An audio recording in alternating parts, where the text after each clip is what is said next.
ನಮಸ್ತೆ ಆತ್ಮೀಯರೇ, ನಿಮ್ಮೆಲ್ಲರ ಹಿತೈಷಿ ಆಧ್ಯಾತ್ಮಿಕ ಚಿಂತಕ ಶಿಕ್ಷಕ ಚಿತ್ತ ಚೇತನ ಸ್ನೇಹಿತರೆ, ಇದೇ ತಿಂಗಳ ಒಳಗೆ ಆತ್ಮ ಸಮೃದ್ಧಿ ಯೋಗ ಶುರುವಾಗ್ತಾ ಇದೆ. ಯಾರ್ಯಾರಿಗೆ ನೀವು ವ್ಯಕ್ತಿಯಿಂದ ವ್ಯಕ್ತಿತ್ವ ಆಗೋದಕ್ಕೆ ಬಯಸ್ತೀರಾ, ಅಭಿವೃದ್ಧಿ ಸಮೃದ್ಧಿ ಹೊಂದೋದಕ್ಕೆ ಬಯಸ್ತೀರಾ, ಯಾರಿಗೆ ಅರಿವು, ತಿಳುವಳಿಕೆ, ಎಚ್ಚರಿಕೆ, ಜಾಗೃತಿ, ಪ್ರಜ್ಞಾವಂತಿಕೆ, ವಿವೇಚನೆಯನ್ನು ಬೆಳೆಸ್ಕೊಳ್ಬೇಕು, ನನಗೂ ಕೂಡ ಜ್ಞಾನಾರ್ಜನೆ ಬೇಕು, ವೈಯಕ್ತಿಕವಾಗಿ ಅಂದರೆ ದೇಹ, ಮನಸ್ಸು, ಆತ್ಮ, ಸ್ಥೂಲ ಶರೀರ, ಸೂಕ್ಷ್ಮ ಶರೀರ, ಕಾರಣ ಶರೀರದ ಬಗ್ಗೆ ತಿಳ್ಕೊಳ್ಬೇಕು ಅನ್ನೋ ಕುತೂಹಲ ಇದೆ, ಆಸಕ್ತಿ ಇದೆ, ಕರ್ಮ ಸಿದ್ಧಾಂತಗಳ ಬಗ್ಗೆ, ವೈಯಕ್ತಿಕ, ಕೌಟುಂಬಿಕ, ಸಾಮಾಜಿಕ, ವ್ಯಾವಹಾರಿಕ, ಆರ್ಥಿಕ ಇದರ ಬಗ್ಗೆ ಎಲ್ಲ ನಾನು ತಿಳ್ಕೊಳ್ಬೇಕು, ತಿಳಿದುಕೊಂಡು ಬದುಕನ್ನು ಇನ್ನೊಂದಷ್ಟು ಸುಂದರಮಯವಾಗಿ, ಸಾರ್ಥಕಮಯವಾಗಿ ನಡೆಸಬೇಕು, ನನಗೆ ಬೇಕಾದಂತಹ ಜೀವನವನ್ನು ನಾನು ನಿರ್ಮಿಸ್ಕೊಳ್ಬೇಕು, ಸೃಷ್ಟಿಸ್ಕೊಳ್ಬೇಕು, ನಾನು ಕೂಡ ರೂಪಿಸ್ಕೊಳ್ಬೇಕು ಅನ್ನೋದು ಆತ್ಮ ಸಮೃದ್ಧಿ ಯೋಗ ನಿಮಗೆ ಅತ್ಯದ್ಭುತವಾದ ಹಂತವಾಗಿ ನೀವು ಬೆಳೆಯೋದಕ್ಕೆ ಅನುಕೂಲ ಮಾಡಿಕೊಡುತ್ತೆ. ಇಷ್ಟಲ್ಲದೇ ಇದರ ಜೊತೆಗೆ ಲೌಕಿಕ, ಆಧ್ಯಾತ್ಮಿಕ, ಅಲೌಕಿಕ, ಆರೋಗ್ಯ, ತೃಪ್ತಿ, ನೆಮ್ಮದಿ ಇಷ್ಟು ಮಾತ್ರ ಅಲ್ಲ, ಯಶಸ್ಸು, ಕೀರ್ತಿ, ಗುರಿ, ಸಾಧನೆ, ಪಂಚಭೂತಗಳು, ಪ್ರಕೃತಿ, ಸೃಷ್ಟಿ, ನಿಸರ್ಗ, ಬ್ರಹ್ಮಾಂಡ, ಭಗವಂತ, ಮ್ಯಾನ್ ಮೇಡ್ಲಾ, ನೇಚರ್ ಮೇಡ್ಲಾ, ಗಾಡ್ ಮೇಡ್ಲಾ, ಎಲ್ಲ ಆಯಾಮಗಳು, ಎಲ್ಲ ಮಜಲುಗಳು, ಎಲ್ಲ ಸ್ತರಗಳು, ನಿಮಗೆ ಸೂತ್ರಗಳು, ರಹಸ್ಯಗಳು, ತಂತ್ರಗಳು, ಯುಕ್ತಿಗಳನ್ನು ಆತ್ಮ ಸಮೃದ್ಧಿ ಯೋಗದಲ್ಲಿ ಸಿಗುತ್ತೆ. ಇದರ ಜೊತೆಗೆ ನೀವು ಅತ್ಯದ್ಭುತವಾದ 4 ಯೋಗ ಕ್ರಿಯೆಗಳನ್ನು ಕೂಡ ನೀವು ಕಲ್ತ್ಕೊಳ್ತೀರಾ.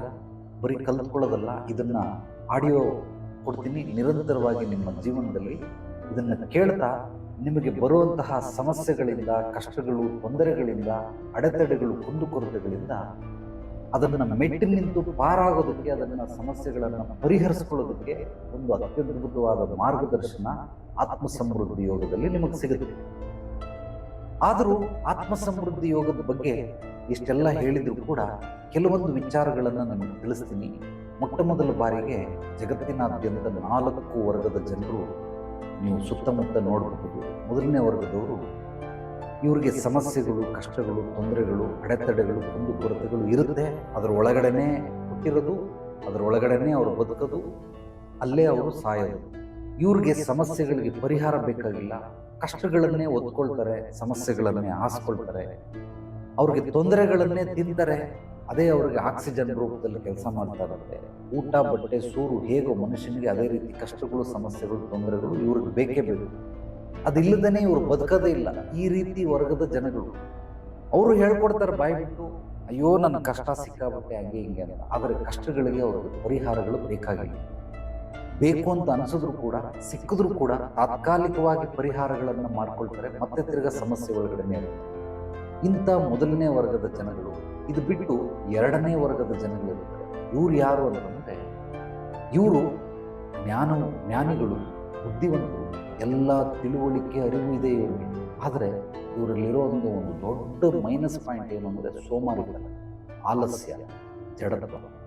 ನಾಳೆ ಮಾಡಿದ್ರಾಯ್ತು, ಕೊಟ್ರಾಯ್ತು, ಓದ್ರಾಯ್ತು, ನೋಡಿದ್ರಾಯ್ತು, ಅಯ್ಯೋ ಇವತ್ತೆಲ್ಲ ಮುಂದಿನ ವರ್ಷ ಆಗಲಿ, ಮುಂದಿನ ಜನ್ಮದಲ್ಲಾಗಲಿ ಪರವಾಗಿಲ್ಲ. ಎದ್ದೇಳಲ್ಲ, ಜಾಗ ಬಿಟ್ಟು ಎದ್ದೇಳಲ್ಲ, ಹಾಸಿಗೆ ಬಿಟ್ಟು ಎದ್ದೇಳಲ್ಲ, ಅರಳಿ ಕಟ್ಟೆ ಬಿಟ್ಟು ಎದ್ದೇಳಲ್ಲ, ಇಸ್ಪೀಟ್ ಆಡ್ತಾ ಇರ್ತಾರೆ, ಆ ಜಾಗ ಬಿಟ್ಟು ಅಳ್ಳಾಡಲ್ಲ. ಅಲ್ಲೇ ಊಟ, ಅಲ್ಲೇ ತಿಂಡಿ, ಅಲ್ಲೇ ನಿದ್ದೆ, ಅಲ್ಲೇ 1, 2 ಎಲ್ಲ ಮುಗಿದೋಗ್ಬಿಡ್ತದೆ. ಕ್ಲಬ್ಗಳು ಅಂತ ಮಾಡ್ಬಿಟ್ಟಿದ್ದಾರೆ. ಕ್ಯಾರಮ್ ಕ್ಲಬ್ ಬಿಟ್ಟು ಅಳ್ಳಾಡಲ್ಲ, ಚೆಸ್ ಕ್ಲಬ್ ಬಿಟ್ಟು ಅಳ್ಳಾಡಲ್ಲ, ಅವರ ಒಂದು ಸೋಮಾರಿ ಕಟ್ಟೆ ಅಂತ ಇರುತ್ತೆ, ಅದನ್ನು ಬಿಟ್ಟು ಅಳ್ಳಾಡಲ್ಲ. ಇವರೆಲ್ಲರೂ ಕೂಡ ತಿಳುವಳಿಕೆ ಉಳ್ಳವರಾಗಿದ್ರೂ ಕೂಡ, ಎಲ್ಲವನ್ನ ತಿಳ್ಕೊಂಡಿದ್ರು, ಕಲ್ತ್ಕೊಂಡಿದ್ರು, ಕರಗತ ಮಾಡ್ಕೊಂಡಿದ್ರು ಕೂಡ ಇವರಿಗೆ ಸೋಮಾರಿತನ, ಆಲಸ್ಯ, ಜಡತ್ವ, ಕೆಲವೊಂದು ದುಶ್ಚಟಗಳು, ಅವರ ಒಂದು ದುರಭ್ಯಾಸಗಳು ಇವರನ್ನ ಬೆಳೆಯೋದಕ್ಕೆ ಬಿಡೋದಿಲ್ಲ. ಇವರು 2ನೇ ವರ್ಗದ ಜನಗಳು. 3ನೇ ವರ್ಗದ ಜನಗಳಿರ್ತಾರೆ. ಇವರೆಲ್ಲರೂ ಯಾರು ಅಂತಂದರೆ, ಇವ್ರಿಗೆ ಎಲ್ಲವೂ ಗೊತ್ತು, ಎಲ್ಲ ರೀತಿಯ ಕೌಶಲ್ಯ, ಪ್ರತಿಭೆ, ನೈಪುಣ್ಯತೆ ಇರುತ್ತೆ. ಆದರೆ ಇವ್ರಿಗೆ ಒಂದೇ ಒಂದು ಕೊರತೆ, ಏನದು ಅಂತಂದರೆ ಮಾರ್ಗದರ್ಶನದ ಕೊರತೆ. ಮಾರ್ಗದರ್ಶನವನ್ನು ಇವರು ಸ್ವೀಕರಿಸೋದಿಲ್ಲ. ಮಾರ್ಗದರ್ಶಕರು ಇದ್ದಾರೆ ಅನ್ನೋದೇ ಗೊತ್ತಿಲ್ಲ. ಅಕಸ್ಮಾತ್ ಗೊತ್ತಿದ್ರೂ ಕೂಡ ಇವರು ಮಾರ್ಗದರ್ಶಕರನ್ನ ಹುಡ್ಕೊಂಡು ಹೋಗೋದಿಲ್ಲ, ಮಾರ್ಗದರ್ಶಕರೇ ಇವರ ಬಳಿ ಬಂದು ಅವರ ಪಾದ ಪೂಜೆ ಮಾಡಿ ಹಣ್ಣು ಕಾಯಿ ಇಟ್ಟು ದಕ್ಷಿಣೆ ಕೂಡ ಇಟ್ಟು ನಾನು ನಿನಗೆ ಮಾರ್ಗದರ್ಶನ ಮಾಡ್ತೀನಿ ಅಂದರೆ ಮಾತ್ರ ಅವರು ಮಾರ್ಗದರ್ಶನವನ್ನು ಪಡ್ಕೊಳ್ತಾರೆ. ಆಗಲೂ ಪಡ್ಕೊಳ್ಳಲ್ಲ. ನೋಡೋಣ, ನಾನು ಹೇಳ್ತೀನಿ ನಿನಗೆ ಮುಂದಿನ ವಾರ ಅಥವಾ ಮುಂದಿನ ತಿಂಗಳು 15 ದಿವಸ ಅಥವಾ ಮುಂದಿನ ವರ್ಷ ಹೇಳ್ತೀನಿ, ಅವಾಗ ಬಂದು ಮಾರ್ಗದರ್ಶನ ಮಾಡು ಅಂತ ದುರಹಂಕಾರಿಗಳು.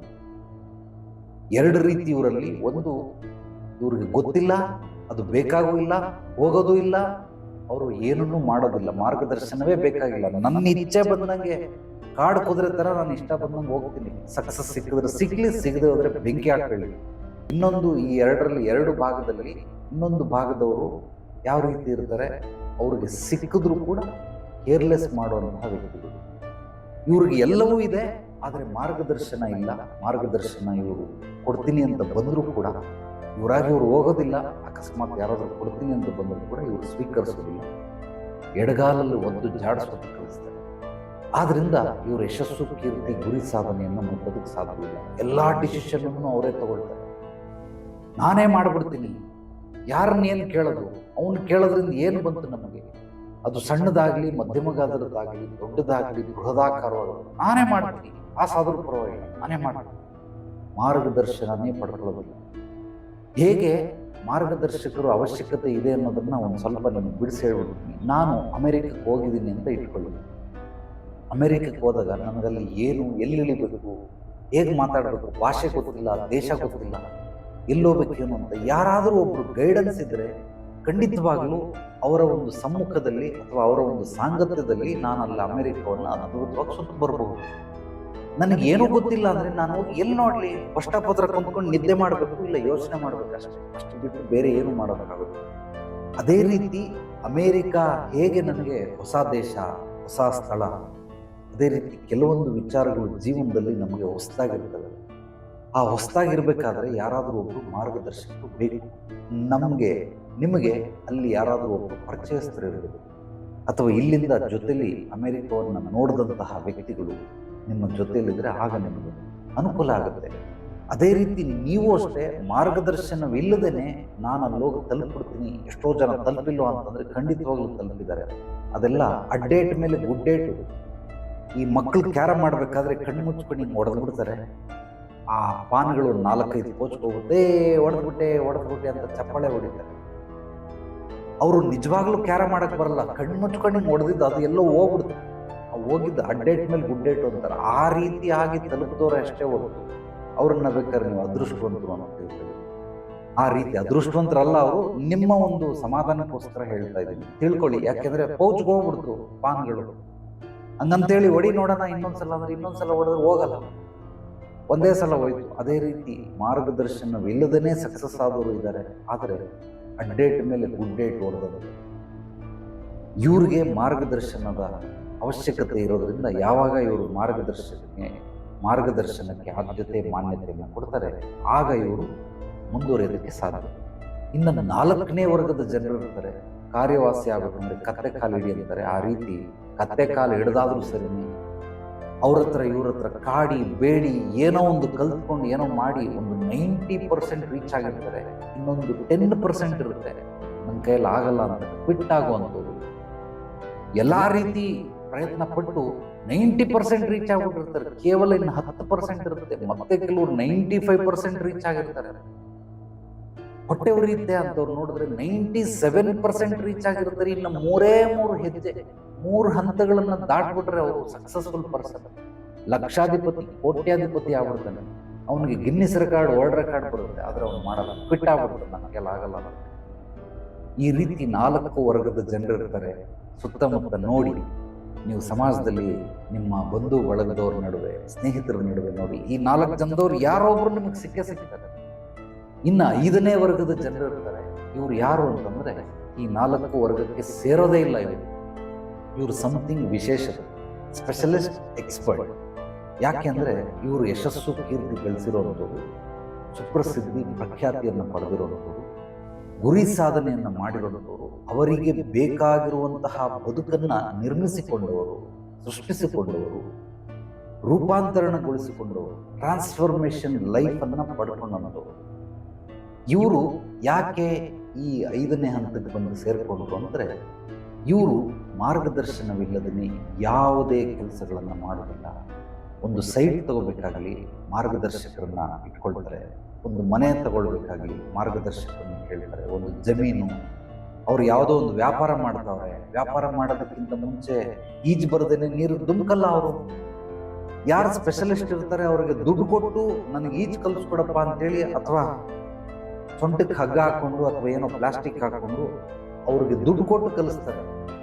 ಇವರು ಯಾವುದೇ ವ್ಯಾಪಾರಕ್ಕೆ ವ್ಯವಹಾರಕ್ಕೆ ಇಳಿಯೋದಕ್ಕಿಂತ ಮುಂಚೆ 4-5 ಬಾರಿ ಬೇರೆ ಬೇರೆ ಮಾರ್ಗದರ್ಶಕರು ಹೇಳುವಂಥ ಎಲ್ಲ ವಿಚಾರಗಳನ್ನ ತಿಳಿದು ಆನಂತರ ಇವರು ಅದರಲ್ಲಿ ದಿ ಬೆಸ್ಟ್ ಯಾವುದಿದೆ ಅದನ್ನು ಸೆಲೆಕ್ಟ್ ಮಾಡ್ಕೊಳ್ತಾರೆ. ಅಂದ್ರೆ ಇವರ ಒಂದು ಯಶಸ್ಸಿಗೆ, ಇವರ ಒಂದು ಕೀರ್ತಿಗೆ, ಅಭಿವೃದ್ಧಿ ಸಮೃದ್ಧಿಗೆ ಕಾರಣ ಏನು ಅಂದ್ರೆ, ಇವರು ಕ್ರಾಸ್ ಚೆಕ್ ಮಾಡ್ತಾರೆ. ಖಂಡಿತವಾಗ್ಲೂ ಕ್ರಾಸ್ ಚೆಕ್ ಮಾಡಿ ನಿಧಾನವಾಗಿ ಯೋಚನೆ ಮಾಡಿ ಆಲೋಚನೆ ಮಾಡಿ ನೀರಿಗೆ ಧುಮುಕ್ತಾರೆ. ಈಜು ಬಂದ ನಂತರ, ಈಜು ಬರೋಕ್ಕಿಂತ ಮುಂಚೆ. ಆದ್ರಿಂದ ಇವರು ಯಶಸ್ಸು ಗಳಿಸ್ತಾರೆ. ಅದೇ ರೀತಿ ನೀವು ಕೂಡ 5ನೇ ವರ್ಗದಲ್ಲಿ ನಾನು ಬದುಕಬೇಕು, ನನ್ನ ಇಷ್ಟ ಬಂದಂತಹ ಜೀವನವನ್ನು ನಾನು ನಿರ್ಮಿಸಿಕೊಳ್ಬೇಕು ಅಂದರೆ ಆತ್ಮ ಸಮೃದ್ಧಿ ಯೋಗ ಈ ಒಂದು ಅತ್ಯದ್ಭುತವಾದ ನಿಮ್ಮ ಜೀವನದ ಹಂತ ಹಂತವಾಗಿ ಬೆಳೆಯೋದಕ್ಕೆ ಸಹಾಯ ಮಾಡುತ್ತೆ. ಯಾಕೆ ಆತ್ಮ ಸಮೃದ್ಧಿ ಯೋಗ ನೀವು ಕಲ್ತ್ಕೊಳ್ಬೇಕು ಅಂತಂದ್ರೆ, ಯಾವುದೇ ಮನುಷ್ಯನಿಗೆ ತಿಳುವಳಿಕೆ, ಅರಿವು ಇಲ್ಲ ಅಂದರೆ, ಎಚ್ಚರಿಕೆ, ಜಾಗೃತಿ ಇಲ್ಲ ಅಂದರೆ, ಪ್ರಜ್ಞಾವಂತಿಕೆ, ವಿವೇಚನೆ ಇಲ್ಲ ಅಂದರೆ ನೀವು ಬೆಳೆಯೋದು ಕಷ್ಟ. ಬದುಕಿಗೆ 6 ಆಯಾಮಗಳಿರ್ತವೆ: ಹಿಂದೆ, ಮುಂದೆ, ಮೇಲೆ, ಕೆಳಗಡೆ, ಅಕ್ಕಪಕ್ಕ. ಈ 6 ಆಯಾಮಗಳು ನಿಮಗೆ ಎಲ್ಲ ಆಯಾಮಗಳು ಕಾಣಿಸೋದಿಲ್ಲ. ನೀವು ಏನನ್ನಾದ್ರೂ ನೋಡಿದ್ರೆ ಎದುರುಗಡೆ ಏನಿದೆಯೋ ಅದನ್ನ ಮಾತ್ರ ನಂಬ್ತೀರ, ಆದ್ರೆ ಇನ್ನೂ 5 ಆಯಾಮಗಳಿವೆ. ಅದನ್ನ ನೀವು ಜಡ್ಜ್ ಮಾಡೋದಕ್ಕೆ ಬರೋದಿಲ್ಲ. ಆತ್ಮ ಸಮೃದ್ಧಿ ಯೋಗ ನೀವು ತಿಳ್ಕೊಂಡಾಗ ಖಂಡಿತವಾಗ್ಲೂ ನಾನು ಏನು ಮಿಸ್ಟೇಕ್ ಮಾಡ್ತಾ ಇದ್ದೀನಿ, ನಾನು ಏನನ್ನ ಮಾಡಬಾರ್ದು, ಏನನ್ನ ಮಾಡಬೇಕು, ಹೇಗೆ ಮಾಡಬೇಕು ಅನ್ನೋದು ನಿಮಗೆ ಗೊತ್ತಾಗುತ್ತೆ.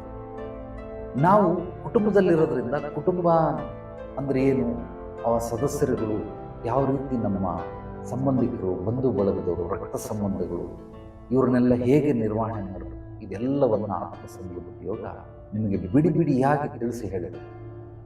ಆದ್ರಿಂದ ಆಸಕ್ತಿ ಇರೋರು ಈ ಒಂದು ಆತ್ಮ ಸಮೃದ್ಧಿ ಯೋಗಕ್ಕೆ ಸೇರ್ಕೊಳ್ಬಹುದು. ನಿಮ್ಮೆಲ್ಲರಿಗೂ ವಿಶೇಷವಾದಂತಹ ಒಂದು ರಿಯಾಯಿತಿಯನ್ನು ನೀಡ್ತೀನಿ. ಇದು 6+9 ಡೇಸ್ ಇರುತ್ತೆ, 6 ಮತ್ತು 9 ದಿವಸ.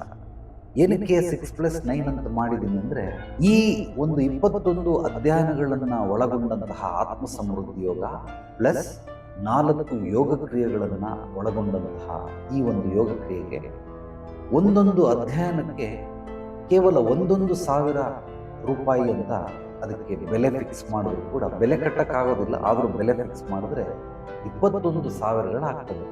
ಈ ಒಂದು ಕೋರ್ಸ್ ಬೆಲೆ 21,000. ಆದರೆ ಎಲ್ಲರಿಗೂ ಇದನ್ನು ಕಲಿಸ್ಕೊಡ್ಬೇಕು ಅನ್ನೋದು ನನ್ನ ಮೂಲ ಉದ್ದೇಶ ಆಗಿರೋದ್ರಿಂದ ಇದನ್ನು ಬಹಳ ಕಡಿಮೆ ಬೆಲೆಗೆ ನಾನು ಇದನ್ನು ಮಾಡ್ತಾ ಇದ್ದೀನಿ. 2,999 ರೂಪಾಯಿ ಮಾತ್ರ. ಈ 2,999 ರೂಪಾಯಿಲಿ 6+9 ಡೇಸ್ ಏನಿರುತ್ತೆ, 6+ ನಿಮಗೆ ನಂಬಿಕೆ ಇಲ್ಲ ಅಂದರೆ 6 ದಿನಗಳು ಉಚಿತವಾಗಿರ್ತವೆ. ನಿಮಗೆ ಏನಾದರೂ ಆಸಕ್ತಿ ಇದ್ದರೆ ನೆಕ್ಸ್ಟ್ ಇನ್ನ 9 ಡೇಸ್ ಅನ್ನ ನೀವು ಕಲ್ತ್ಕೊಳ್ಬಹುದು. ಈ 6 ದಿನದಲ್ಲಿ ನಿಮಗೆ ದೇಹ, ಮನಸ್ಸು, ಆತ್ಮ, ಸ್ಥೂಲ ಶರೀರ, ಸೂಕ್ಷ್ಮ ಶರೀರ, ಕಾರಣ ಶರೀರ, ನಿಮ್ಮ ಆರೋಗ್ಯ, ತೃಪ್ತಿ, ನೆಮ್ಮದಿ, ವೈಯಕ್ತಿಕ, ಕೌಟುಂಬಿಕ, ಸಾಮಾಜಿಕ, ಆರ್ಥಿಕ, ವ್ಯವಹಾರಿಕ ಇದೆಲ್ಲವನ್ನು ನಿಮಗೆ ಕಲಿಸ್ಕೊಡ್ತೀನಿ. 6 ದಿನಗಳಲ್ಲಿ 1 ಅಥವಾ 2 ಯೋಗ ಕ್ರಿಯೆಗಳು ಉಚಿತವಾಗಿರ್ತವೆ. ಇನ್ನು ಮಿಕ್ಕಿದ್ದು ನಿಮಗೆ ಇಚ್ಛೆ ಇದ್ರೆ, ಆಸಕ್ತಿ ಇದ್ರೆ, ಇನ್ನೂ ನಾನು ತಿಳ್ಕೊಳ್ಬೇಕು ಅಂದ್ರೆ ಇನ್ನು 9 ಡೇಸ್ ಅನ್ನು ನೀವು ಕಂಪ್ಲೀಟ್ ಮಾಡಬಹುದು. ಆದರೆ ಈ 6 ದಿವಸ ನಿಮಗೆ ಸಂಪೂರ್ಣವಾಗಿ ಟೆಸ್ಟ್ ಮಾಡೋದಕ್ಕೆ, ಪರೀಕ್ಷೆ ಮಾಡೋದಕ್ಕೆ 100% ಮನಿ ಬ್ಯಾಕ್ ಗ್ಯಾರಂಟಿ. ನಿಮಗೆ ಇಚ್ಛೆ ಆಗಲಿಲ್ಲ ಅಂದರೆ ನಿಮ್ಮ ದುಡ್ಡನ್ನ, ಹಣವನ್ನ ಸಂಪೂರ್ಣವಾಗಿ ಹಿಂದಿರುಗಿಸಲಾಗುತ್ತೆ. ಅಷ್ಟು ಗ್ಯಾರಂಟಿ ಕೊಡ್ತೀನಿ. ಈ ಒಂದು ಆತ್ಮ ಸಮೃದ್ಧಿ ಯೋಗವನ್ನ ಕರ್ನಾಟಕದ ಎಲ್ಲ ಜನತೆಗೆ ಹೇಳ್ಕೊಡ್ಬೇಕು ಅನ್ನೋದು ನನ್ನ ಮೂಲ ಉದ್ದೇಶ. ಕಾರಣ ಏನು ಅಂದರೆ, ಆತ್ಮ ಸಮೃದ್ಧಿ ಯೋಗ ಅಂದರೆ ಹೆಸರೇ ಸೂಚಿಸುವ ರೀತಿಯಲ್ಲಿ ಒಂದು ಮರ, ಆ ಮರದ ಕೆಳಗಡೆ, ಭೂಮಿಯ ಕೆಳಗಡೆ ಬೇರುಗಳು ಹೇಗೆ ಹರಡ್ಕೊಂಡಿರ್ತವೋ ಇದೇ ಆತ್ಮ ಸಮೃದ್ಧಿ ಯೋಗ ಅಂತಂದ್ರೆ ಮರ. ಹಣ್ಣು ಚೆನ್ನಾಗಿ ಬರಬೇಕು ಅಂದರೆ ಬೇರಿಗೆ ಔಷಧ ಉಪಚಾರವನ್ನು ಮಾಡಬೇಕು. ರೂಟ್ಸ್ ಚೆನ್ನಾಗಿ ಬರಬೇಕಂದ್ರೆ ರೂಟ್ಸ್ಗೆ ಟ್ರೀಟ್ಮೆಂಟ್ ಕೊಡಬೇಕು. ಆದ್ದರಿಂದ ರೂಟ್ಸ್ಗೆ ಟ್ರೀಟ್ಮೆಂಟ್ ಕೊಡುವಂತಹ ಈ ಒಂದು ಆತ್ಮ ಸಮೃದ್ಧಿ ಯೋಗ ನಿಮ್ಮ ಬದುಕನ್ನ ರೂಪಾಂತರಣಗೊಳಿಸುತ್ತೆ, ಪರಿವರ್ತನೆಗೊಳಿಸುತ್ತೆ, ಬದಲಾವಣೆ ಕೂಡ ಮಾಡುತ್ತೆ. ಖಂಡಿತವಾಗಲೂ ಆತ್ಮ ಸಮೃದ್ಧಿ ಯೋಗ ತಿಳಿದ ನಂತರದ ಬದುಕು, ಆದ ನಂತರದ ಬದುಕಿಗೂ ಸಾಕಷ್ಟು ವ್ಯತ್ಯಾಸ ಇರುತ್ತೆ. ಈ ವ್ಯತ್ಯಾಸಗಳನ್ನ ಮುಂಚೆ ಮಾಡಿದಂತಹ ಆತ್ಮ ಸಮೃದ್ಧಿ ಯೋಗದ ಅಭ್ಯರ್ಥಿಗಳ ಮನದಾಳದ ಮಾತುಗಳನ್ನು ಕೇಳಿ ಆ ನಂತರ ನಿಮಗೆ ಗೊತ್ತಾಗುತ್ತೆ ಅವರು ಯಾವ ರೀತಿ ಇದ್ರು, ಇದನ್ನು ಕಲಿತ ನಂತರ ಅವರ ಮನಸ್ಥಿತಿ ಪರಿಸ್ಥಿತಿ ಯಾವ ರೀತಿ ಇದೆ ಅನ್ನೋದು ನಿಮಗೆ ಗೊತ್ತಾಗುತ್ತೆ.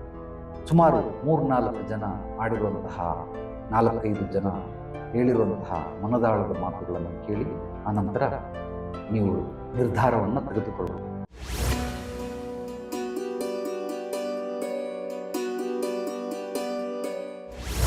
ನಮಸ್ತೆ ಗುರುಗಳೇ. ನಾನು ಈ ಆತ್ಮ ಸಮೃದ್ಧಿ ಯೋಗ ಅರಿವೇ ಗುರುವು ಅನ್ನೋ ಒಂದು ತರಗತಿನ ನಾನೊಂದು 12 ದಿನಗಳ ಕಾಲ ನೀವು ನಡೆಸ್ಕೊಟ್ರಿ. ತುಂಬ ಧನ್ಯವಾದಗಳು, ನನ್ನ ಹೃದಯಪೂರ್ವಕ ಧನ್ಯವಾದಗಳು ಗುರುಗಳೇ. ಅದರಿಂದ ನಾನೇನು ಕಲಿತೆ, ನನಗೆಷ್ಟು ಉಪಯೋಗ ಆಯಿತು ಅನ್ನೋದನ್ನು ನಾನು ಈ ಒಂದು ವಿಡಿಯೋದಲ್ಲಿ ಹೇಳೋಕ್ಕೆ ಇಷ್ಟಪಡ್ತೀನಿ ಗುರುಗಳೇ. ನನ್ನಲ್ಲಿ ಒಂದು ಸ್ಪಷ್ಟತೆ ಇರಲಿಲ್ಲ, ಒಂದು ಕ್ಲಾರಿಟಿ ಇರಲಿಲ್ಲ. ಏನೋ ಸಾಮಾನ್ಯವಾಗಿ ಒಂದು ಜೀವನ ಮಾಡ್ತಿದ್ದೆ. ಒಂದು ಯೋಗ ಅನ್ನೋದು ಒಂದು ನನ್ನ ಒಂದು ಪ್ರೊಫೆಷ್ನಲ್ ಇರೋದ್ರಿಂದ ಅದರಿಂದ ಬರೋದ್ರಲ್ಲಿ ಏನೋ ಸಾಮಾನ್ಯವಾಗಿ ನಮ್ಮ ಜೀವನ ನಡೆಸ್ತಿದ್ವಿ. ನೀವು ಅದನ್ನು ಹೇಳಿದ್ರೆ ಒಂದು ಪ್ರಾಣಿಗಳು ಸಹ, ಒಂದು ನಾಯಿನೂ ಸಹ ಒಂದು ಸಾಮಾನ್ಯ ಜೀವನ ನಡೆಸುತ್ತೆ, ಅದಕ್ಕೂ ನಮಗೂ ಏನೂ ವ್ಯತ್ಯಾಸ ಇಲ್ಲ ಅನ್ನೋದನ್ನು ಆ ಕ್ಲಾರಿಟಿ ನಮ್ಮ ಮೈಂಡಲ್ಲಿ ಬಂತು. ನಾವು ಜೀವನದಲ್ಲಿ ಏನಾದರೂ ಸಾಧನೆ ಮಾಡಬೇಕು, ಏನಾದ್ರೂ ಈ ಸಮಾಜಕ್ಕೆ ಒಂದು ಕೊಡುಗೆ ಆಗಿ ಕೊಡಬೇಕು, ನಮ್ಮಿಂದ ಏನಾದರೂ ಮಾಡಬೇಕು ಅನ್ನೋದನ್ನು ಒಂದು ಕ್ಲಾರಿಟಿ ಕೊಡ್ರಿ. ಅದಕ್ಕೆ ತಡೆ ಆಗಿದ್ದಂತಹ ಬ್ಲಾಕೇಜ್ನೆಲ್ಲ ಕ್ಲಿಯರ್ ಮಾಡಿದ್ರಿ. ನಮ್ಮ ಮೈಂಡಲ್ಲಿ ಒಂದು ಸ್ಪಷ್ಟತೆ ಅನ್ನೋದು ಬಂತು ಗುರುಗಳ. ಅದಕ್ಕೆ ನಾನು ತುಂಬ ಋಣಿಯಾಗಿರ್ತೀನಿ ನಿಮಗೆ. ಏಕೆಂದರೆ ನಿಮ್ಮಲ್ಲಿ ಫಸ್ಟ್ ದಿವಸನೇ ನಾನು ಬಂದಾಗ ನಿಮ್ಮಿಂದ ಒಂದು ಪರಿಹಾರ, ನನ್ನ ಸಮಸ್ಯೆಗೆ ಒಂದು ಪರಿಹಾರ ಸಿಕ್ತಲ್ಲ, ಅದರಿಂದ ನಾನು ಈ ಒಂದು ಕ್ಲಾಸಿಗೆ ಜಾಯ್ನ್ ಆದೆ, ಇಷ್ಟು ಕುತ್ಕೊಂಡು ವಿಡಿಯೋ ಮಾಡ್ತಾ ಇದ್ದೀನಿ. ಇದೆಲ್ಲ ಸಾಧ್ಯ ನಿಮ್ಮಿಂದನೇ ಗುರುಗಳ. ನಿಜವಾಗ್ಲೂ ಒಂದು ಗುರಿ ತಲುಪಬೇಕಂದ್ರೆ ಒಬ್ರು ಗುರುಗಳು ಇರಲೇಬೇಕು ಹಿಂದೆ ಅಂತ ಹೇಳ್ತಾರೆ. ನನಗೆ ಗುರುನೂ ಇರಲಿಲ್ಲ, ಗುರಿನೂ ಇರಲಿಲ್ಲ. ಬಟ್ ಇವತ್ತಿನ ದಿನ ನನಗೆ ಒಂದು ದೊಡ್ಡ ಗುರಿನೂ ಇದೆ, ನನ್ನ ಜೊತೆ ನೀವು ಗುರುಗಳಿದ್ದೀರಾ. ಅದಕ್ಕೆ ಒಂದು ಸರ್ವಜ್ಞನ ಪದಗಳೇ ನೆನಪಾಗುತ್ತೆ. ಗುರು ಇಲ್ಲದೆ ಗುರಿ ತಲುಪುವುದು ಗೋರ್ಗಲ್ಲ ಮೇಲೆ ಮಳೆ ಸುರಿದಂತೆ ಸರ್ವಜ್ಞ, ಗುರುವಿನ ಗುಲಾಮನಾಗುವ ತನಕ ದೊರೆಯದಣ್ಣ ಮುಕ್ತಿ ಅಂತ. ಆ ಮಾತು 100ಕ್ಕೆ 100 ಸತ್ಯ ಗುರುಗಳ. ಖಂಡಿತವಾಗ್ಲೂ ನಾನು ಇದರಿಂದ ನಮ್ಮ ಒಂದು ಗುರಿ ಮತ್ತು ಸಾಧನೆ ಬಗ್ಗೆ ಹೇಳ್ಕೊಟ್ಟಿದ್ದೀರಾ. ಆರ್ಥಿಕತೆ ಹೇಗೆ ಅದನ್ನು ನಾವು ಸಮಸ್ಯೆಗಳನ್ನ ಪರಿಹಾರ ಮಾಡ್ಕೋಬೋದು ಅಂತ ಅದನ್ನು ಹೇಳ್ಕೊಟ್ಟಿದ್ದೀರಾ. ಸಾಮಾಜಿಕವಾಗಿ ಹೇಗೆ ಬದುಕಬೇಕು, ಅವೆಲ್ಲ ಕೆಲವೊಂದು ಆಧ್ಯಾತ್ಮಿಕದ ಬಗ್ಗೆ ಗೊತ್ತಿತ್ತು. ಬಟ್ ಆದರೆ ಈ ಒಂದು ಪದಗಳಿದೆಯಲ್ಲ, ನೀವು ಹೇಳಿದಿರಲ್ಲ ಗುರುಗಳು, ಅದು ಯಾವ ತರಗತಿಯಲ್ಲೂ ನಮಗೆ ಹೇಳ್ಕೊಡಲ್ಲ. ನಿಜವಾಗ್ಲೂ ನಮಗೆ ನಾವೇ ಸಮಸ್ಯೆ, ನಮಗೆ ನಾವೇ ಪರಿಹಾರ ಅನ್ನೋದನ್ನು ಹೇಳ್ಕೊಟ್ಟಿದ್ದೀರಾ. 100% ಮೈಂಡ್ ಸೆಟ್ ಇಂಪಾರ್ಟೆಂಟ್ ಅನ್ನೋದು ಹೇಳ್ಕೊಟ್ಟಿದ್ದೀರಾ. ಖಂಡಿತ ಗುರುಗಳೇ, ನಾವು ಇದರಿಂದ ಬದಲಾವಣೆನೇ ಜಗದ ನಿಯಮ ಆಗಿದೆ. ಬಟ್ ಅದನ್ನು ಯಾವ ಥರ ಬದಲಾವಣೆ ಆಗ್ತೀವಿ ಅನ್ನೋದು ಇಂಪಾರ್ಟೆಂಟು. ಈ ಒಂದು ಒಳ್ಳೆ ಥರ ನಮ್ಮನ್ನು ಬದಲಾವಣೆನ ನಮಗೆ ತಂದುಕೊಟ್ಟಿದ್ದಕ್ಕೆ ನಿಮಗೆ ಹೃದಯಪೂರ್ವಕ ಧನ್ಯವಾದಗಳು ಗುರುಗಳೇ. ತುಂಬ ಒಳ್ಳೆಯದಾಗಿದೆ ನನಗೆ.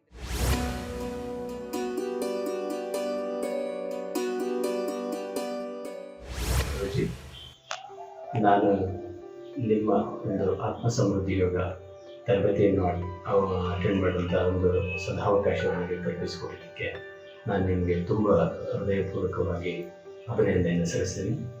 ಈ ತರಬೇತಿಯಿಂದ ಅನೇಕ ವಿಚಾರಗಳನ್ನು, ಬರೀ ಆತ್ಮವಂತರಿ ಜ್ಞಾನವನ್ನು ಕೂಡ ನಾವು ಹೇಗೆ ವೃದ್ಧಿಸ್ಕೋಬೇಕು, ನಿತ್ಯ ಜೀವನದಲ್ಲಿ ನಾವು ಹೇಗೆ ಅಳವಡಿಸ್ಕೋಬೇಕು, ಮತ್ತು ನಮ್ಮ ಜೀವನದಲ್ಲಿ ನಾವು ಏನಾದರೂ ಸ್ವಲ್ಪ ಡೆವಲಪ್ ಆಗಬೇಕಂದ್ರೆ ಇದು ಯಾವ ಮಾರ್ಗಸೂಚನೆಗಳನ್ನು ಕೊಡುತ್ತೆ ಅನ್ನೋದ್ರಲ್ಲಿ ಬಹಳ ಪ್ರಮುಖ ಪಾತ್ರವನ್ನು ಈ ಆತ್ಮ ಸಮೃದ್ಧಿ ಯೋಗ ತರಬೇತಿ ಪ್ರಮುಖ ಪಾತ್ರ ವಹಿಸುತ್ತೆ. ಇದರಲ್ಲಿ ಕೊಟ್ಟಂಥ ಅನೇಕ ಉದಾಹರಣೆಗಳು ಪ್ರತಿನಿತ್ಯ ಜೀವನದಲ್ಲಿ ಪ್ರತಿದಿನಗಳು ಕೂಡ ನಮ್ಮ ಜೊತೆ ಸಾಗುತ್ತಲೇ ಇರುವಾಗ ಬೆಳೀತಾ ಇರುತ್ತೆ. ಸೊ ಅಂತಹ ಒಂದು ಉದಾಹರಣೆಗಳನ್ನು ಕೊಟ್ಟು ನಮ್ಮನ್ನು ನಾವು ಅರಿಯಲು ಬಹಳ ಉತ್ತಮವಾದಂತಹ ಒಂದು ತರಬೇತಿಯನ್ನು ನೀಡ್ತಾ ಇದ್ದಾರೆ. ಇದು ಸಂಪೂರ್ಣವಾಗಿ ಯಶಸ್ವಿಯಾಗಿ ಪ್ರತಿಯೊಬ್ಬರೂ ಕೂಡ ತಲುಪಲಿ ಅನ್ನೋದು ನನ್ನ ಅಭಿಲಾಷೆ. ಮತ್ತು ಕಾರಣಾಂತರದಿಂದ ನಾನು ಕೂಡ ಕೊನೆಯಲ್ಲಿ 1-2 ತರಬೇತಿಗಳನ್ನು ಕ್ಲಾಸನ್ನು ಅಟೆಂಡ್ ಮಾಡೋಕ್ಕಾಗಿಲ್ಲ. ಅದಕ್ಕೆ ನಾನು ತಮ್ಮಲ್ಲಿ ಕ್ಷಮೆಯನ್ನು ಕೊಡ್ತೇನೆ. ಮತ್ತು ಇದು ಈ ಲೋಕದಲ್ಲಿ ಜನರಿಗೆ ಎಲ್ಲರಿಗೂ ಸಿಗುವಂತೆ ಆಗಲಿ ಅಂತ ಹೇಳಿ, ನಿಮ್ಮ ಒಂದು ಈ ಕಾರ್ಯ ಯಶಸ್ವಿಯಾಗಿ ಅಂತ ಹೇಳಿ ನಾನು ಕೂಡ ದೇವರಲ್ಲಿ ಸವಿನಯ ಪ್ರಾರ್ಥನೆಯನ್ನು ಮಾಡ್ಕೊಳ್ತೀನಿ. ಜಯಗೊಳ್ತೇನೆ.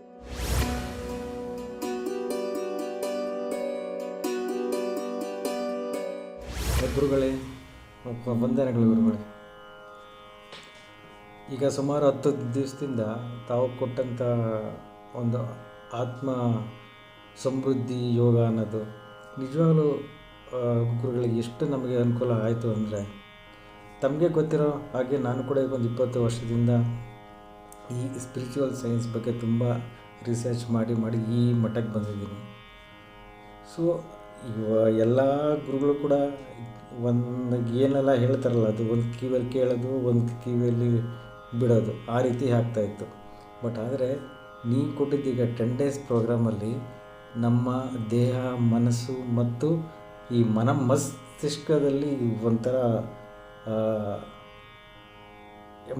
ಲೀನ ಆಗ್ಬಿಡ್ತು ಗುರುಗಳೇ. ಅಷ್ಟೊಂದು ಚೆನ್ನಾಗಿತ್ತು. ಬದುಕಿನ ಎಲ್ಲ ಆಯಾಮಗಳಲ್ಲಿ, ಅಂದರೆ ವೈಯಕ್ತಿಕವಾಗಿರಲಿ, ಕೌಟುಂಬಿಕವಾಗಿರಲಿ, ಸಾಮಾಜಿಕವಾಗಿರಲಿ, ಫೈನಾನ್ಸ್ ಮ್ಯಾಟ್ರ್ ಅಂತ ಬರಲಿ, ಎಲ್ಲ ವಿಷಯಗಳಲ್ಲೂ ಕೂಡ ಯಾವ ರೀತಿ ನಾವು ಮುಂದಾಗ್ಬೋದು, ಅಭಿವೃದ್ಧಿ ಪಡ್ಬೋದು ಅಂತ ತುಂಬ ಮೈನ್ಯೂಟ್ ಪಾಯಿಂಟ್ಸನ್ನು ಕೂಡ ಹೇಳಿ ನಮಗೆ ಒಂದು ಜ್ಞಾನದ ಭೋಜನವನ್ನೇ ನೀಡಿದ್ದೀರ ಗುರುಗಳೇ. ಸೊ ಇವತ್ತು ಬೆಳಗ್ಗೆ ನಿಮ್ಮ ಹತ್ರ ಮಾತಾಡಬೇಕಿತ್ತು, ಯಾಕಂದ್ರೆ ನಮ್ಮ ಸಿಸ್ಟಮಲ್ಲಿ ಇದು ಅನ್ಮ್ಯೂಟ್ ಮಾಡೋಕ್ಕೆ ಬರ್ತಿರ್ಲಿಲ್ಲ. ಸೊ ಮಾತಾಡಲಿಕ್ಕಾಗಿಲ್ಲ ಗುರುಗಳೇ, ಹಾಗಾಗ್ಬಿಟ್ಟು ಈ ವಿಡಿಯೋ ಮಾಡ್ತಾಯಿದ್ದೀನಿ. ಆಮೇಲೆ ಇದು ತಾವೇ ಹೇಳಿದಾಗೆ ನಿನ್ನೆ ಈ ಬದುಕಿನಲ್ಲಿ ಅಂದರೆ ಈ ಸೌರಮಂಡಲದಲ್ಲಿ ಕತ್ತಲೆಯಿಂದ ಕೂಡಿದೆ. ಅಂದರೆ ಕತ್ತಲೆ ಅಂದರೆ ಒಂದು ಅಜ್ಞಾನ, ನೆಗೆಟಿವಿಟಿಯಿಂದ. ಸೊ ಮ್ಯಾಕ್ಸಿಮಮ್ ಭಾಗ. ಸೊ ನಾವು ಬೆಳಕಿನಡೆ ಬರಬೇಕಂದ್ರೆ ನಾವು ತಾವು ಮೊದಲನೇ ದಿವಸದಲ್ಲಿ ಹೇಳಿದಾಗೆ ನೀವಿಟ್ಟು ಹೋದರೆ ಭಾಳ ಈಸಿಯಾಗಿ ನಾವು ಇದು ಒಂದು ಎಸ್ಕಲೇಟ್ರಲ್ಲಿ ಡೌನ್ ಹೋಗ್ಬಿಡ್ತೀವಿ, ನಿಂತ್ಬಿಟ್ರೆ ಸಾಕು. ಆದರೆ ಏನಾದರೂ ಒಂದು ಅಭಿವೃದ್ಧಿ ಕಾಣಬೇಕು, ಏನಾದರೂ ಒಂದು ಏಳಿಗೆ ಕಾಣಬೇಕಂತ ಜೀವನದಲ್ಲಿ ಒಂದು ನಾವು ಆ ಸ್ಟೇರ್ ಕೇಸ್ ನಾವು ಹೇಗೆ ಮೆಟ್ಲನ್ನ ಒಂದಲ್ಲ ನಾವು ಹೇಗೆ ನಾವು ಹತ್ತುತ್ತೀವಲ್ಲ ಮೇಲೆ, ಆ ಕಷ್ಟಪಡಬೇಕಾಗ್ತದೆ. ಸೊ ಆ ಕಷ್ಟಪಡೋದನ್ನು ಗೊತ್ತಿಲ್ಲದೆ ಹೇಗೆ ಕಷ್ಟಪಡ್ತೀವೋ, ಆದರೆ ಈ ಜ್ಞಾನದಿಂದ ಭಾಳ ಈಸಿಯಾಗಿ ಕಷ್ಟಪಡೋದೇ ಇಲ್ಲ, ಭಾಳ ಈಸಿಯಾಗಿ ಹತ್ಬಿಡ್ಬೋದು ಅಂತ ನನಗೆ ಇದು ಅನ್ನಿಸ್ತಿದೆ ಗುರುಗಳೇ. ಸೊ ತುಂಬ ಜ್ಞಾನಭರಿತವಾದ ಒಂದು 10 ಡೇಸ್ ಪ್ರೋಗ್ರಾಮ್ ನೀಡಿದ್ದಕ್ಕೆ ತುಂಬ ಧನ್ಯವಾದಗಳು ಗುರುಗಳೇ. ಆಮೇಲೆ ಇವತ್ತು ನನಗೆ ತುಂಬ ಒಂದು ಇಂಪಾರ್ಟೆಂಟ್ ನನಗೆ ಇದು ಅನಿಸಿದ್ದಂದರೆ, ನಾನು ಈ ಆಂಜನೇಯ ಸ್ವಾಮಿ ಭಕ್ತ. ಆಂಜನೇಯ ಸ್ವಾಮಿ ಅಂದರೆ 30 ಕೋಟಿ ದೇವರುಗಳ ಆಶೀರ್ವಾದ ಪಡೆದಿರೋ ಅಂಥ ಒಬ್ಬ ದೇವರು. ಸೊ ಅವನೊಬ್ಬನ ಪೂಜೆ ಮಾಡಿದರೆ ಸಾಕು, ಒಂದು ಹನುಮಾನ್ ಚಾಲೀಸ್ ಹೇಳಿದರೆ ಸಾಕು, ಇದು ಆಂಜನೇಯನ ಅಷ್ಟೋತ್ತರ ಓದಿದರೆ ಸಾಕು, ಇನ್ನು ಮಿಕ್ಕ ಎಲ್ಲ ದೇವರುಗಳು ಕೂಡ ಈ ದೇವರ ಅಂಡರಲ್ಲೇ ಬರುತ್ತೆ ಅಂತ ಏನೋ ಒಂದು ಕಲಿಯುಗದ ಬ್ರಹ್ಮ ಅಂತ ನಂಬಿದ್ದೀನಿ. ಸೊ ಆದರೆ ಆ ದೇವರುಗಳು ಅಂತಂದರೆ ಒಂದು ವ್ಯಕ್ತಿಯಾಗಿ ನೋಡಬೇಡಿ, ಒಂದು ವ್ಯಕ್ತಿತ್ವ ರೂಪದಲ್ಲಿ ನೋಡಿ ಅಂತ ನೀವೇನು ಹೇಳಿದಲ್ಲ ಗುರುಗಳೇ. ತುಂಬ ಧನ್ಯವಾದಗಳು. ಒಂಥರ ಜ್ಞಾನೋದಯ ಆದಂಗೆ ಆಯ್ತು ಇವತ್ತು. ಸೊ ಇಷ್ಟೆಲ್ಲ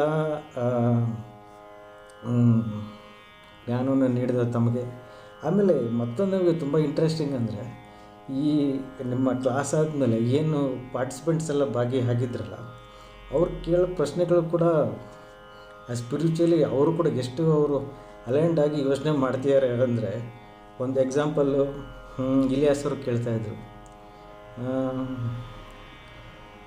ದೇವರಿಗೆ ಫಲಾಪುಷ್ಪವನ್ನು ಅರ್ಪಿಸ್ತೀವಿ, ನಾವೇ ಯಾಕೆ ಪುಷ್ಪಗಳು ಹಾಕಿಬಿಡಬಾರ್ದು ಅಂತ, ಅಂದರೆ ನಾವೇ ಯಾಕೆ ಹೂವು ಹಾಕಿಬಿಡಬಾರ್ದು ಅಂತ.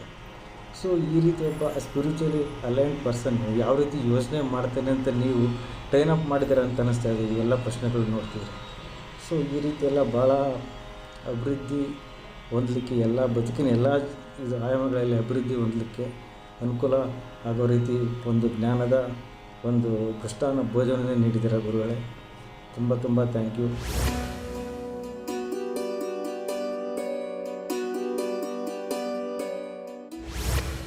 ನೀವು ನಡೆಸಿಕೊಟ್ಟ 12 ದಿನಗಳ ಆತ್ಮ ಸಮೃದ್ಧಿ ಯೋಗ ಬಹಳ ಅದ್ಭುತವಾಗಿತ್ತು.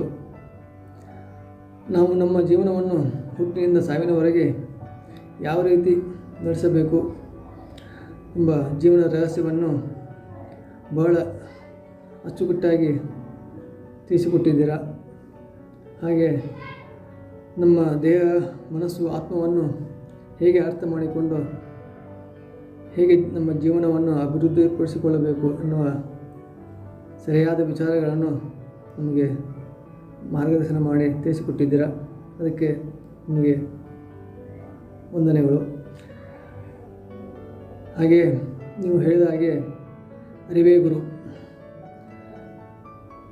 ನಮಗೆ ನಿಮ್ಮ ಅಮೃತವಾಣಿಯಿಂದ ನಮ್ಮ ಜೀವನದಲ್ಲಿ ಎಲ್ಲ ರೀತಿಯ ಅರಿವಿನ ಮಾರ್ಗದರ್ಶನವನ್ನು ಮಾಡಿದ್ದೀರಾ.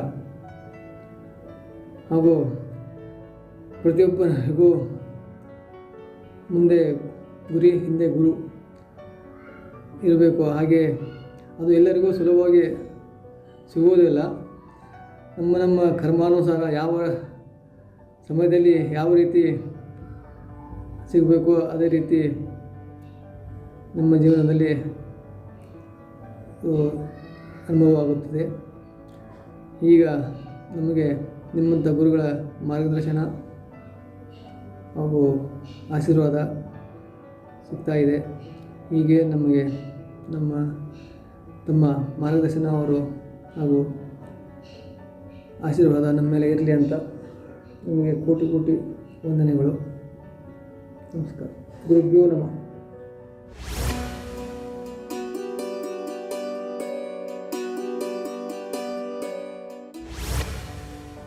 ನಮಸ್ತೆ ಗುರುಗಳೇ. ನೀವು ಆತ್ಮ ಸಮೃದ್ಧಿ ಯೋಗ ಕ್ಲಾಸಲ್ಲಿ ಸಾಕಷ್ಟು ವಿಷಯಗಳನ್ನು ನಮಗೆ ತಿಳಿಸ್ಕೊಟ್ಟಿದ್ದೀರಾ. ಅದಕ್ಕೆ ಮೊದಲನೇದಾಗಿ ಧನ್ಯವಾದಗಳನ್ನು ತಿಳಿಸ್ತೇನೆ. ನೀವು ಪ್ರತಿದಿನ ನಮಗೆ ಬೆಳಗಿನ ಜಾವ ಬ್ರಾಹ್ಮಿ ಮುಹೂರ್ತದಲ್ಲಿ ತರಗತಿಯನ್ನು ಪ್ರಾರಂಭಿಸ್ತಾ ಇದ್ರಿ. ಮೊದಲು ನಮಗೆ ಹನುಮಾನ್ ಚಾಲೀಸನ್ನು ಕೇಳಿಸ್ತಾ ಒಂದು ಆಧ್ಯಾತ್ಮದ ಜ್ಞಾನದ ಬಾಗಿಲನ್ನು ತೆರೆಸ್ತಾ ಇದ್ರಿ. ಅದಂತೂ ನಮಗೆ ಅದ್ಭುತವಾದಂತಹ ಒಂದು ಅನುಭವವನ್ನು ಕೊಡ್ತಾ ಇತ್ತು ಹನುಮಾನ್ ಚಾಲೀಸು. ಹಾಗೆಯೇ ಸುಮಾರು ವಿಷಯಗಳನ್ನು ಈ ಒಂದು ಕ್ಲಾಸಲ್ಲಿ ನಮಗೆ ತಿಳಿಸ್ಕೊಟ್ಟಿದ್ದೀರಾ. ಮೊದಲು ತಿಳಿಸಿದ್ದು ನೀವು ದೇಹ ಮತ್ತು ಮನಸ್ಸು ಆತ್ಮವನ್ನು ಕುರಿತು ತಿಳಿಸ್ತಾ ಸ್ಥೂಲ ಶರೀರ, ಸೂಕ್ಷ್ಮ ಶರೀರ, ಕಾರಣ ಶರೀರ ಇದರ ಬಗ್ಗೆ ಸಾಕಷ್ಟು ವಿಷಯವನ್ನು ತಿಳಿಸಿದ್ರಿ.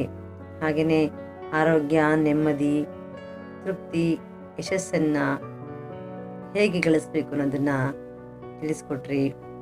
ಹಾಗೇ ಮುಂದುವರೆದು ಪಾಪಕರ್ಮಗಳು, ಪುಣ್ಯಕರ್ಮಗಳ ಬಗ್ಗೆ ತಿಳಿಸ್ತಾ ನಾವು ಇರ್ತಕ್ಕಂಥ ಈ ಸ್ಥಿತಿಗೆ ಗತಕಾಲದ ಕರ್ಮಗಳಾಗಿರ್ಬೋದು ಅಥವಾ ಈ ಜನ್ಮದ ಕರ್ಮಗಳು ಕೂಡ ಕಾರಣ ಆಗಿರ್ಬೋದು. ಅದರಿಂದ ನಾವು ಹೇಗೆ ಪಾರಾಗೋದು, ನಮಗೆ ಜೀವನದಲ್ಲಿ ಸುಖ ನೆಮ್ಮದಿ ಹೇಗೆ ಸಿಗಲಿಕ್ಕೆ ಸಾಧ್ಯ ಎಂಬುದನ್ನು ಮಾರ್ಗೋಪಾಯಗಳನ್ನು ನಮಗೆ ತಿಳಿಸ್ಕೊಟ್ರಿ. ಅದನ್ನು ದಾನ, ಧರ್ಮ, ಕರುಣೆ, ಸೇವೆಯ ಮೂಲಕ ಪಾಪಕರ್ಮಗಳನ್ನು ಕಳ್ಸ್ಕೋಬೋದು ಅನ್ನೋದನ್ನು ತಿಳಿಸ್ಕೊಟ್ರಿ.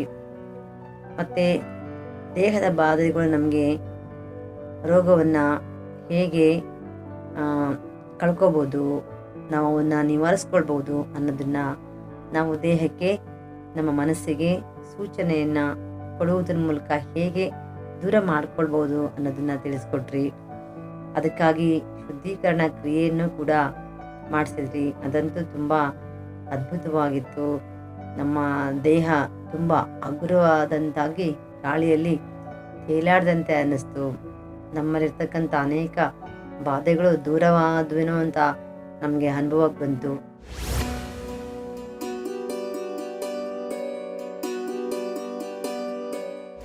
ಸ್ನೇಹಿತರೆ, ಆತ್ಮ ಸಮೃದ್ಧಿ ಯೋಗದ ಅಭ್ಯರ್ಥಿಗಳು ಅವರ ಮನದಾಳದ ಮಾತುಗಳನ್ನು ಕೇಳಿದಿರಿ. ಈಗ ನಿಮ್ಮ ನಿರ್ಧಾರಗಳು ನಿಮಗೆ ಬಿಟ್ಟಿದ್ದು. ನಾನು ಬೆಳಿಬೇಕಾ ಅಥವಾ ಹಳೆಯ ರೀತಿಯ ಜ್ಞಾನವನ್ನು, ನನಗೆ ತಿಳಿದಂತಹ ಜ್ಞಾನದಲ್ಲೇ, ಬುದ್ಧಿವಂತಿಕೆಯಲ್ಲೇ ನಾನು ಅಭಿವೃದ್ಧಿ ಸಮೃದ್ಧಿಗೊಳ್ಳಬಹುದು ಅಂತಂದರೆ ಖಂಡಿತವಾಗಲೂ ನಿಮಗೆ ಅವಶ್ಯಕತೆ ಇಲ್ಲ.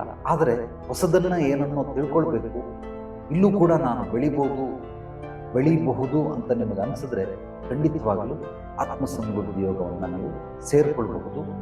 ಕೇವಲ 9 ದಿವಸ ನಿಮಗೆ ಬೇಡ, ನಾನು ದುಡ್ಡು ಕೊಡೋದಕ್ಕೆ ಸಾಧ್ಯವಿಲ್ಲ ಅಂದವರು 6 ದಿವಸ ನೀವು ಉಚಿತವಾಗಿ ಈ ಒಂದು ಆತ್ಮ ಸಮೃದ್ಧಿ ಯೋಗವನ್ನು ನೀವು ಮಾಡಿಕೊಳ್ಬಹುದು.